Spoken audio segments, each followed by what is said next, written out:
to the show. This the MMA fortune teller. Yeah.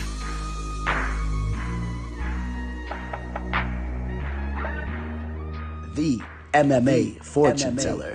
The teller. What is up, you guys? UFC Vegas 59 recap coming at you guys right now. As you guys see, we are doing the recap as its own video once again, and we will be doing it like this moving forward.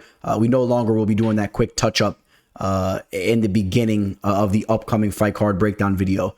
We will be doing it like this moving forward. I feel like the vast majority of you guys voted to do it this way, and I think it makes way more sense. I think it's more clean, more organized here at the channel, and it's better from an entertainment standpoint as well. It gives us more time to talk about where we went wrong, where we went right, things that we learned from a betting standpoint, but more importantly, we get to talk about all the fighters that fought on the card and which fights make sense for them next. You can definitely expect that here today. We're going to be talking about who each fighter on UFC Vegas 59 should be fighting next, in my opinion, and things of that nature.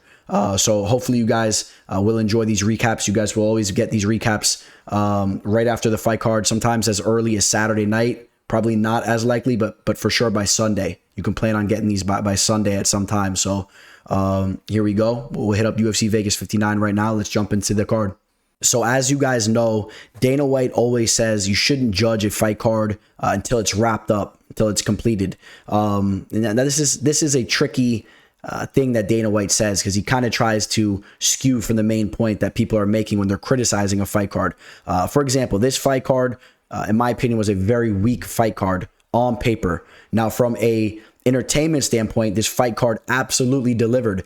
Every single fight throughout this card was finished in one way or another. I mean, this fight card was bonkers. But I just want to clear something up. That doesn't necessarily mean that people are going to be ecstatic about a card. And, I'm not even going in on this fight card, but I just want to make a point here. When people are complaining about a fight card in general, say it's coming to their town or their city, and they're not excited to see specific fighters fight, that's what they're complaining about. Yes, Dana, you're right. Those fighters on that fight card may show up like they did here, and you might see one of the most spectacular fight cards that you've ever seen. That doesn't necessarily mean that certain fans are going to be as excited for the fights regardless, just based on the fact that they weren't intrigued in the matchups. They weren't really too intrigued or caught up in the fighters that were fighting. Just to make a point there, because Dana is a very smart businessman, and he's slick with his words, and he tries to always kind of say that, but really he distracts from the point that is usually made about specific fight cards. But again, the point I was making was this fight card was not that stacked on paper, but boy, did it deliver. Every single fight was finished in one way or another, like I said, including the first fight here. Mayra Bueno Silva did defeat Stephanie Egger via submission armbar. She pulled off that armbar. Now, there was some controversy here. Stephanie Egger did not feel like she tapped. Obviously, there was an awkward ending. You couldn't really see her hand under there. In retrospect, if I was Bueno Silva, I would just keep cranking on that thing and until there's a clear tap or you hear a clear vocal yell. And from Stephanie's point, I think that if she really didn't tap, she should have been more vocal and emphatic that she did not tap, and she should have made a scene. I mean, that's what I would have did. Obviously, they went to the video replay there, and they decided to stick with that call. What did you guys think about that finish there? I really want to know what your guys' thoughts were upon that finish. It was a little weird. I was at the bar for this fight. I didn't have audio for this fight, and I was trying to kind of get an idea what was going on. I mean, obviously I knew what was going on, but I really didn't get a real gist of if there was a tap or not. The more I kept watching and looking at the angles they were showing, it was really hard to see, and I didn't have the audio. But they stuck with that call. Mayra Bueno Silva was very emotional and very happy to get the job done there. Now I'm going to jump into who I think that these women should be battling with next. Stephanie Egger, although she had this awkward loss that just took place yesterday, I think her name still carries a little bit of weight. She's been looking good as of recently, and I think that loss, based on the fact there was a little bit of controversy there, and she was bringing the fight for as long as it lasted, I think that her name still carries a little bit of weight. There's some excitement behind her. I would like to see her battle Jocelyn Edwards, to be honest. You know, Jocelyn Edwards, although she's been winning a good amount of fights as of recently, they're all via split decision. There's a little bit of controversy with some of the victories she's had. Some people don't really necessarily agree that she's been winning those fights. But nevertheless, she's been looking good. I would like to see her battle with Egger. Egger is above her as far as the Tapology rankings go, and pretty much with the UFC rankings, you would assume so as well. Let's see those two women battle it out. I don't know. What do you guys think about that? For Mayra Bueno Silva, that's a 2-fight win streak that she's on now. I mean, you got Carol Rosa above her, but she's coming off a loss. Pani Kianzad, I think that would be a good fight. Pani Kianzad coming off that victory against the Elbow Queen and Lena Landsberg, who's also a top 15 fighter. Not necessarily sure why, but you know, I think that the Pani Kianzad fight for Bueno Silva would be a good one. So that's the route that I would go with those two women. Just some premature thoughts there. Corey McKenna comes through. For any of you guys that threw McKenna in a parlay or whatnot, obviously the line was a little high on her. I'm sure you guys were very happy to see that. Or for some of you guys that kind of waited for the line to come down, because some action did come in on Miranda Granger late, and you could have actually grabbed Corey McKenna right around a -190 towards the start of that fight. Which is what I did. Some live action, nothing crazy, no official plays. Just put a couple bucks in my pocket, paid for some drinks. Corey McKenna, you guys know I'm high on her. She's a promising fighter, still very young. She went in there, showed her grappling. I mean, this is a girl that's really a well-rounded fighter. Still has a lot of room for growth. Like I said, she's still very young. Miranda Granger, you know, we joked about the whole giraffe syndrome thing, which is not really a joking matter. We saw that in effect in the cage. We saw the wobbling from the knees. They were buckling up a little bit, shaking around, taken down, put on her butt, and eventually choked out with that Von Flue choke, which I do believe may have been the first Von Flue choke ever in the women's strawweight division. You guys, correct me if I'm wrong on that. I'm pretty sure it was at least in the strawweight division. It might even been in the UFC as far as women's mixed martial arts go. There was a crazy stat on that. I think it was just in the division. You guys, we heard that in the broadcast. Let me know if you guys know what I'm talking about there.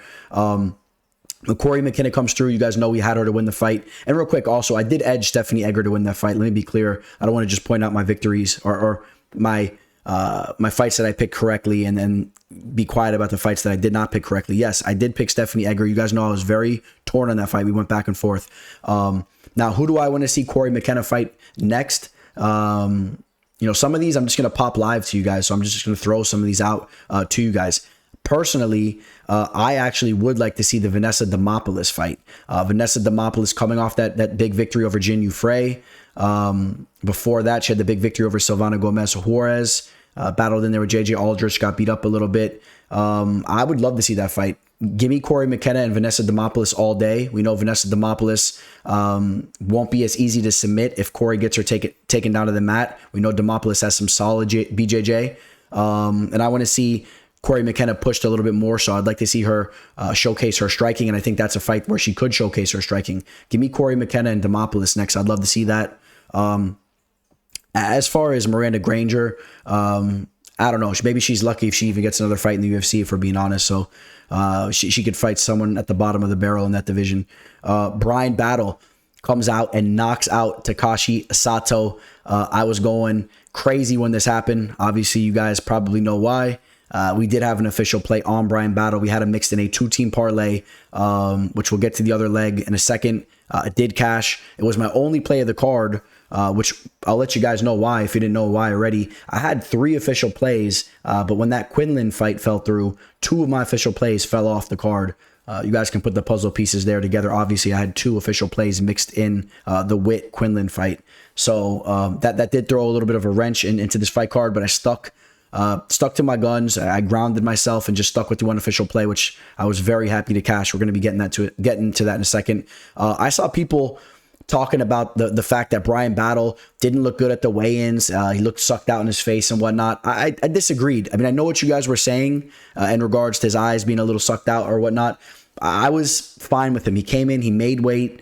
The welterweight division is without a doubt his legit weight class, I think. I think if he really wants to strive in the UFC and really crack the top 15 and whatnot, the welterweight division is the division to go through. Now, you guys know I do feel the middleweight division's a weaker division, but I like like Battle's frame at this division, and he carried a little bit too much pudge up in the middleweight division. Went out there. If you didn't see what happened, just knocked Sato out within seconds.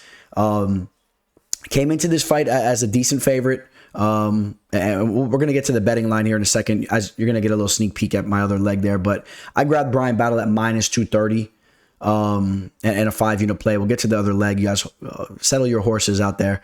But Battle looked really good. If he can continue to evolve with his striking, we know he's a scrappy grappler as well. He's just a scrappy fighter. He has some intangibles, and I'm excited to see who he fights next. And I think you guys are going to know where I'm going to go with who he should be fighting next. I'm not even going to pull up the division. I want to see him fight Ian Gary. He called for the fight against Gary. Give him the Ian Gary fight. I think he's deserving after a performance like that. And just for some of the smack talk that he was given, I mean, he feels that he can go out there and shine against a guy like Ian Gary. He feels Ian Gary's a little hyped up. Lock that fight up.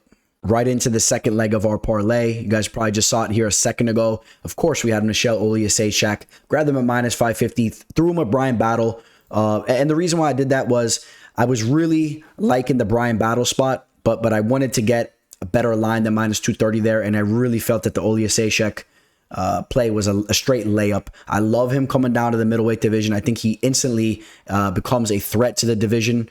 He went out there like a bat out of hell and just charged Sam Alvey, ended up taking him out. And I thought it was very, very impressive. Very impressive.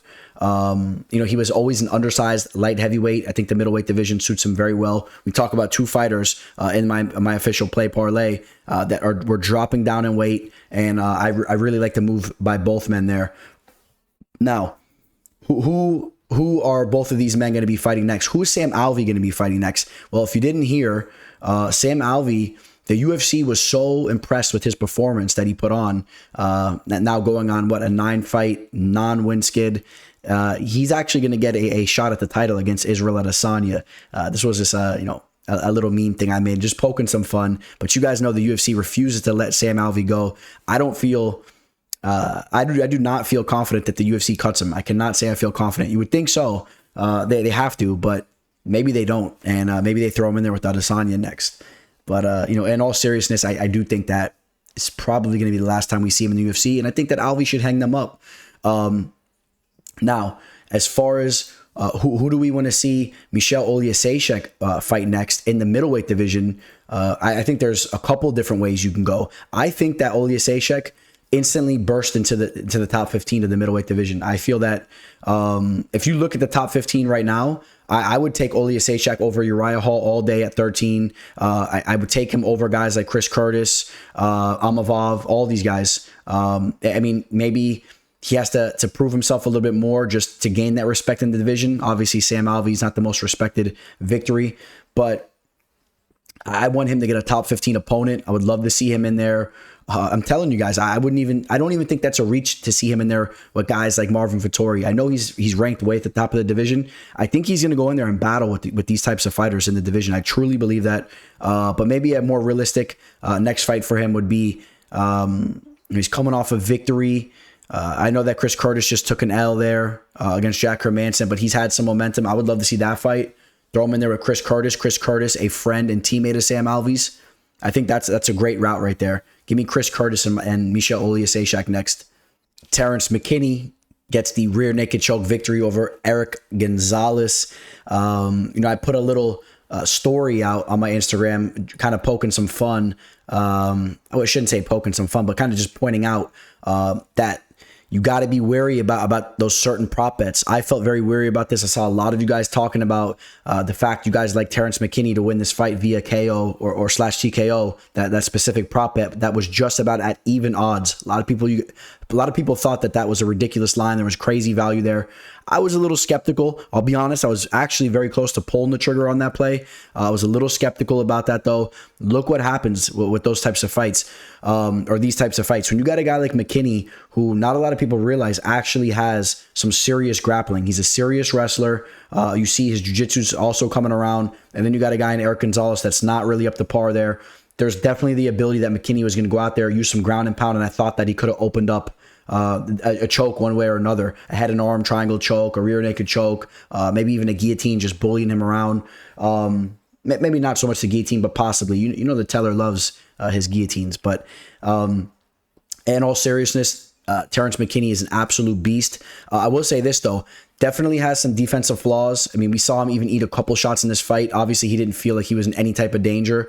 But I do see his head there at times, just sitting up on a tee. Needs to work on his head movement. Would like to see him keep his hands up a little higher.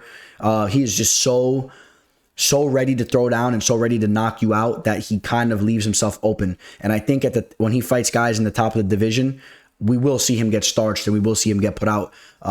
Similarly to when we just saw him fight Drew Dober, right? When he took on Drew Dober, we saw him put out there in the first round, but he actually almost took Dober out early too. So it's like you understand that he's such a dangerous fighter, but if he really wants to reach the pinnacle of the division, he will have to slow things down and work on his defensive skills, in my opinion. But if he wants to go out there, just keep winning a bunch of money, getting bonuses, keep doing that. Eric Gonzalez should not be fighting in the UFC after that fight. So we're not even going to be talking about who he's fighting next. And then when it comes to Terrence McKinney, I think there's a lot of different ways you can go with him. Would love to see him in there against Mark Madsen or Jakar Close. And I lean more towards Jakar Close. Jakar Close just had a fight, just came through, took out Rafa Garcia. Jakar Close is a guy who's not really the most entertaining fighter at times, although he's hot and cold. He has some performances, and as of recently, he's been stepping it up. He has a somewhat of a name in the game. Somehow he's carved a little bit of a name in the game for himself, and I think him versus McKinney makes some type of sense. I don't know if you want to bump, if you want to make more of a reach for McKinney, throw him towards the higher level opponents like a Grant Dawson or Thiago Moises. If you want to throw him in there with those types of fighters, I would have no problem with that as well. But obviously McKinney still has some more work to do, but he is a very entertaining fighter, and I look forward to seeing him scrap anytime he's on the card. So we'll see who he's in there with next. Sergey Spivak gets the stoppage of Augusto Sakai. Augusto Sakai has really hit a hard road. He's been losing a lot of fights. That was a tough one. We know that Sergey Spivak is on the absolute incline. He's really thriving right now in the division, has a lot of momentum. That was a big victory there. And you guys know he was a pretty hefty favorite. Any of you guys mix him in a parlay? What'd you guys do with Spivak?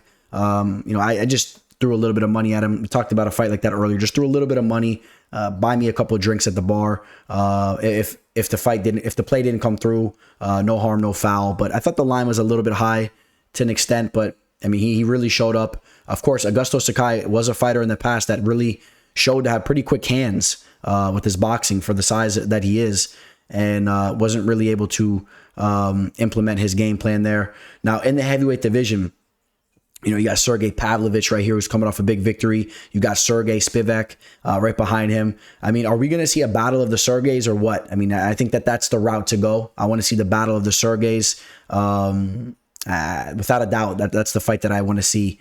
So we'll leave that at that. I want to see Spivak versus Pavlovich. I know they spell their name a little bit different. Loser has to change the spelling of their name to change the name to the correct way to spell it, which is whoever the winner is. That's the correct way to spell Sergey. And I don't know. Well, which way do you guys like Sergey to be spelled? You like it more of like that spaghetti looking Sergey over here, the G-E-I, or do you like it more simple, Sergey, the S-E-R-G-E-Y? Give me the Sergey Spivak spelling if you ever name me Sergey, but don't ever name me Sergey if you birth me. All right, so that's the fight that I want to see there. And in all seriousness, that was a damn good fight. And then in the next fight, now we're talking Ultimate Fighter champion winners here. Of course, in the flyweight division, we had Juliana Miller go out there and style on Brogan Walker, pulled off the finish there, and then slapped the DX, suck it. Literally went suck it right over Walker. I thought that was dope. I like it. If you guys were able to catch up with some post-fight interviews with Juliana Miller, I'm really liking this chick. I'm really starting to like her. She's a big wrestling fan. Now you guys know I'm not necessarily the biggest wrestling fan these days, but when I grew up as a kid, I was a giant wrestling fan, a giant DX fan, a giant Stone Cold fan. I like that type of attitude, and I think that is going to carry into a lot of her fights. I think you're going to see her be an entertainer. That's what she said she wants to be, and she can grapple. We talked about the jiu-jitsu skills that she possesses. I was high on her grappling, and she really thrived down on the mat. She was really working her down on the mat. So, who do we want to see her fight next? Now, we know the flyweight division is pretty shallow. I think that she could instantly step into the flyweight division and make some noise. I mean, this is a little bit of a hard one to call here. She just gets that Ultimate Fighter win. Are we really going to throw her in with some of these top level fighters in the top 15? I don't know about all that. I could see her scrapping with some of these fighters around this area here. Personally, I wouldn't mind to see her in there with a girl like Antonina Shevchenko. Would have no problem with that at all. You got a girl in Karini Silva, who just came off Dana White's Contender Series and then had a fight in the UFC. Looked very good. I would love to see that fight as well. She has some good grappling skills. I would love to see that match up there. And that's the route I would go. I don't know. You guys let me know. Am I reaching too much? Is she jumping too much to the top of the division? Should she take it a little bit of a step down? I don't know. I mean, she has the skills. I know she doesn't have a lot of pro fights, but she looked damn good yesterday. So that's the route that I would go. Now, this was crazy. Muhammad Usman goes out, becomes the Ultimate Fighter winner, just like his brother once did, which is pretty crazy. Two brothers winning the Ultimate Fighter Championship, obviously in different respected weight classes. Muhammad Usman, he impressed me in this fight. The way that he dropped Zach Payuga, the way that he dropped him with just that little subtle left hook was ridiculous. That was not a big shot at all. That just shows you the type of power that he carries. We talked about the power that he has. I still feel he needs to work on his boxing from a technical standpoint, but he showcased that he has just some raw power. And obviously, when you look at him, I mean, you could tell he's a very powerful individual. I mean, look at the guy. We know that he has good genes. We know about his brother being one of the best pound-for-pound fighters on planet Earth. I mean, he's going to continue to train, put work in, and he's going to become a better version of himself every time we see him out there. So, I wouldn't be surprised if Usman actually carves out a nice little spot for himself in the heavyweight division. Now, I will say this. I thought he was losing the fight. I'm sure a lot of you guys would agree with me there. He was losing that fight before he landed that big shot. I thought that Zach was silky smooth on the feet. If you guys know what I'm talking about, he was buttering him up. Zach has some pretty good boxing, good striking. He was landing the cleaner shots, but you kind of caught gist of the fact that if Muhammad landed a one big shot, he could put him out. There was something going on towards the end of that first round, I believe it was, where you kind of saw Zach a little bit, I don't know, he seemed a little bit more timid towards the end of the round, kind of had a funny look on his face, and I think he kind of knew that the power was there for Usman, and eventually, again, he lands that big shot. It was a beautiful knockout. I think that both of these men can jump right into the UFC's heavyweight division and put on some entertaining fights. Usman definitely needs some time to continue to work on things. And although he was the winner, I would actually like to see him slow play it a little bit more so. I would like to see, I don't want to see him get thrown in there with some super technical heavyweight that goes in there and just derails that hype. I would like to see him have some more time to work on his game. And, if it's up to me, I would like to see him in there. We got to drop it down even more so as you see some fighters outside of the UFC here. Of course, this is Tapology's heavyweight rankings. You're going to see some Bellator fighters. You're going to see some things of that nature. I would like to see him in there with Parker Porter. I would have no problem with seeing him in there with Parker Porter. I know Porter's coming off a loss. Sometimes they don't match fighters up, one coming off a win, one coming off a loss. Sometimes they do, sometimes they don't. I would like to see him in there with a Jake Collier or a Parker Porter. That's the type of fight that I'm looking at next for Usman there. And honestly, you could really say the same for Payuga, or maybe we throw him in there with Carlos Felipe. I would like to see that. Two guys that favor their boxing, throw him in there with Carlos Felipe, and let's see how that plays out. I think those are some entertaining fights that those two men can have next for themselves. And congratulations to both Ultimate Fighter winners, Muhammad Usman and Juliana Miller. Juliana Pena, also an Ultimate Fighter winner, correct? I don't know, I'm brain farting there. I know she was on the show. I think she did win that show. Then we had in the co-main event, we had Jeff Neal, who knocked out Vicente Luque. It was brutal. Vicente Luque is just so tough. He really put himself in a vulnerable position based on his toughness. I mean, he was just taking so many big shots, had some success in the second round, did win that second round, in my opinion, really up the kicks. I wish he would have used more kicks as far as if he was going to get the job done. You guys know I did I did pick Vicente Luque. I picked him, no official play, and I was actually close to putting an official play. But you guys know we talked about his performance against Belal Muhammad was suspect, and we talked about the damage that he's taken throughout the years. I know he's only 30 years old, but again, we talked about the fact that I think he has a lot more mileage. In fact, I know he has a lot more mileage on him, and he's not necessarily just a 30-year-old fighter. He's a fighter that's on the decline, and we saw it against Jeff Neal. Not to take anything away from Jeff Neal, because Jeff Neal is a dangerous fighter, and he's a fighter that is thriving right now, coming off those 2 losses, getting this big victory. I expect big things from him moving forward. His game's rounding out. We always knew he's a devastating striker, but Vicente Luque, he's been through some wars, and I don't expect to see Luque ever as good as we have in the past. We've seen certain fighters come into the fight game and have these similar types of careers where they do so good, they win so many fights, but they never really get up to that championship fight, and then it's a little too late. And I know some of you guys are probably thinking I'm crazy because, again, he's so young.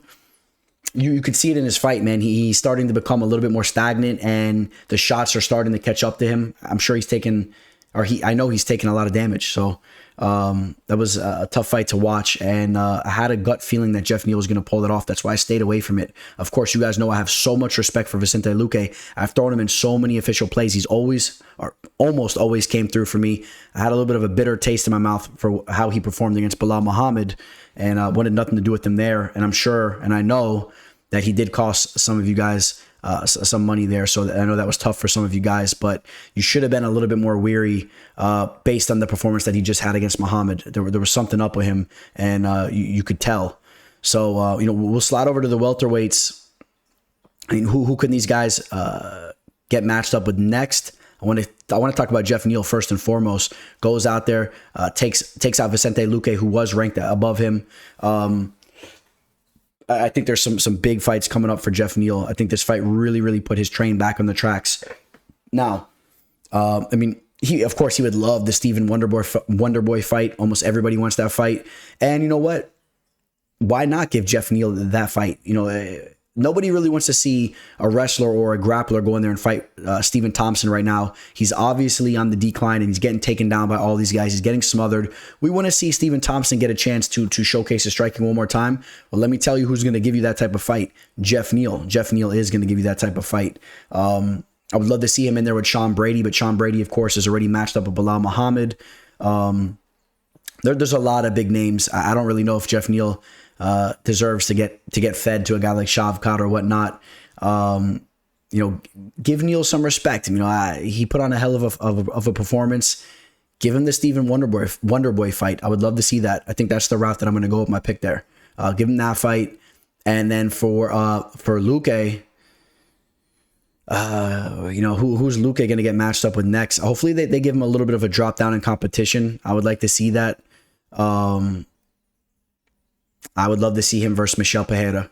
I know Pereira's coming off a victory. Again, they don't normally do it like this, but if it's me making the matches, give me Michel Pereira, who puts on a show. Throw him in there with a fighter like Luque, who always puts on a show, and you're going to have absolute fireworks. That's the fight that I would want to see. Otherwise, you could also throw him in there with a guy like Santiago Ponzinibbio, who is coming off that tough loss where he just fought with Pereira, a very closely contested match, an official play that we cashed on Pereira. Give me one of those two men right there for Luque. And that will bring us to the main event, which was, it was dynamite, man. Jamahal Hill, this guy is carving out a name for himself in the game. Shout out to Thiago Santos as well. Thiago Santos brought the fight. He was doing that little possum type of style, rolling with punches, throwing big haymakers, but you saw the cardio starting to kick in. He was gassing out a little bit. Wasn't too pleased with his cardio, although I know he was pushing the wrestling in the second and third round, I believe it was. I know he was pushing the wrestling, especially in the third round. And I know that obviously really wears your gas tank out, but it was a tough fight for him. Jamahal Hill, the more naturally larger man. Jamahal Hill, the younger lion, that's just an absolute killer. I'll tell you what, I think that Jamahal Hill is going to run into some trouble in the division when he fights some legit wrestlers. I do think he's going to be taken down and beaten down a little bit there. I think there was some potential for Santos to really solidify some of those takedowns. He was just inches away from solidifying a few of them. His timing and his spatial awareness wasn't the best in my opinion. I didn't like the fact that he was letting Hill get so close to the cage when he was shooting those takedowns. I really would have preferred him to suck Hill in, who was just plodding forward, get him right to the middle of the octagon before timing some of those takedowns where Hill could have kind of lost his balance and he could have got on top of him and maybe wore him out with some control time. But Hill is just a beast. Also give him credit for his takedown defense because it was up to par against a guy like Santos. Jamahal Hill has serious power. We know that. He has a killer instinct. He's an absolute warrior. I mean, there's no question about it. He's one of those types of fighters that's willing to go to deep waters, period. Jamahal Hill is a very fun fighter to watch. And it looks like he's going to be fighting Kamaru Usman next. I did a little funny video. I know a lot of you guys saw this in the telecast. No respect goes to Leon Scott at all. They don't even know how to get his picture right. They end up throwing Jamahal Hill, a.k.a. Jamal Scott, over him for the advertisement of the fight. But obviously just poking some fun.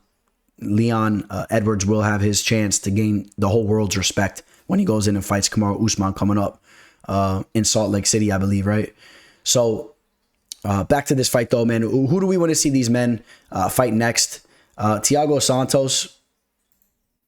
I don't know, man. I don't know who Thiago Santos is going to get next. I seen some funny memes going around on the internet showing a picture of him with this cane and whatnot, talking about, I almost beat John Jones one day, basically poking fun at the fact that he's really fell off a cliff, but he's been fighting some of the best fighters in the world, but just looking a little bit flaky these days. He's, 38 years old.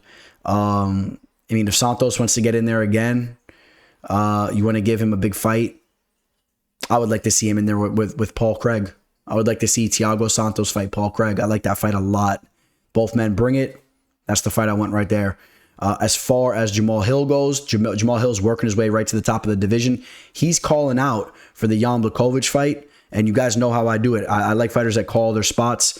If he wants that fight, give him that fight. If he wants that fight, I want to see that fight. I like his tenacity. I like his aggression, and I like the way he called out that fight.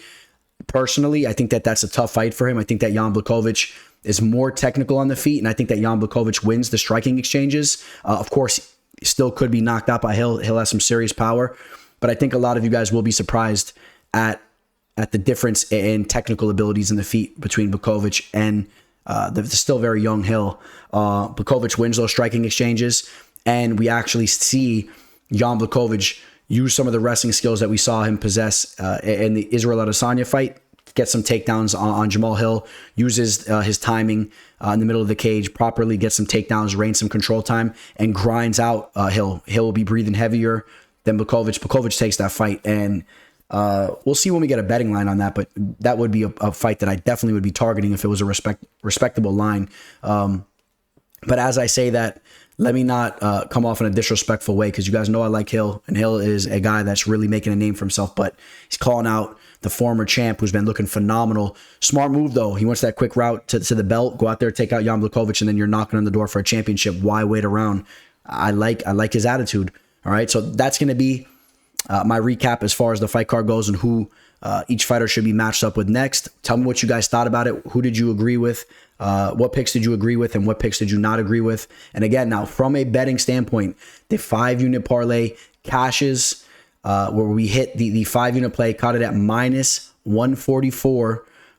For some of you amateurs out there, a 5-unit play like that, at minus 144, you're looking at a 3.47 unit return on your 5 units. Throw $5 at that, you're getting $3.47 back. For you small timers, grab yourself a little Bud Light at the bar.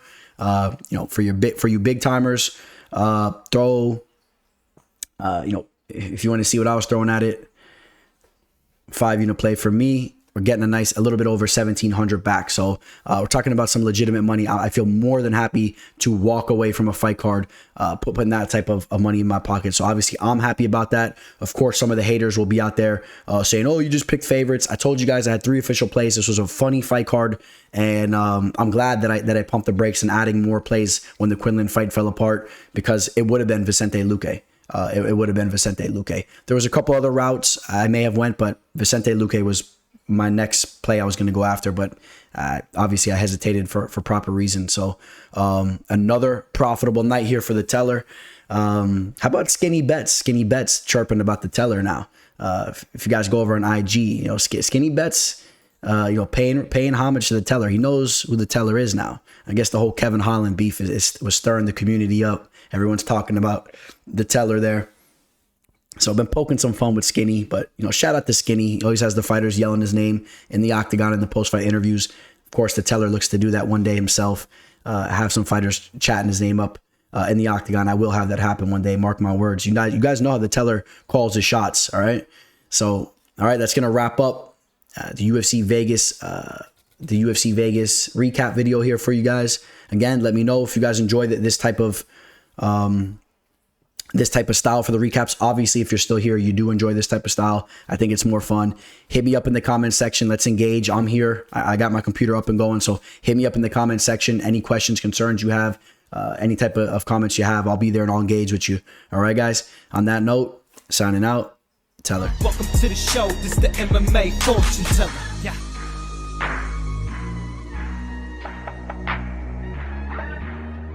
The MMA fortune teller. The teller.